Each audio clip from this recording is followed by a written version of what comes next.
364-bob. Yeyish, ichish, tahorat qilish va bundan boshqa iste'molda tilla va kumush idishlarni ishlatishning haromligi haqida.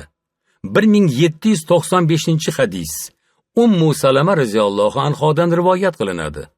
Rasululloh sallallohu alayhi va sallam kumush idishlarda suv ichadigan qornini do'zax oloviga to'ldiribdi dedilar. Muttafaqun alayh. Imom Muslimning rivoyatida tilla va kumush idishlarda ovqatlanuvchi va suv ichuvchilar bo'lib kelgan. 1796-hadis.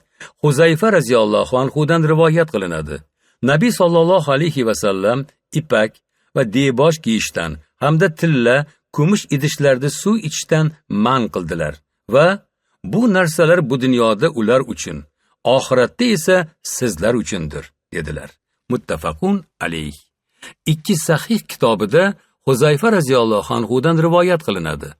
Rasululloh sallallohu alayhi va sallamni ipak ham, deboch ham kiymanglar. Tilla, kumush idishlarda suv ichmanglar va kumush laganlarda ham yemanglar deb aytganlarini eshitdim. 1797-hadis. Anas ibn Sirindan rivoyat qilinadi. Anas ibn Malik roziyallohu anhu bilan bir necha majusiylar huzurida o'tirganimizda kumushdan yasalgan idishda qiyom olib kelindi. U zot undan yemadilar.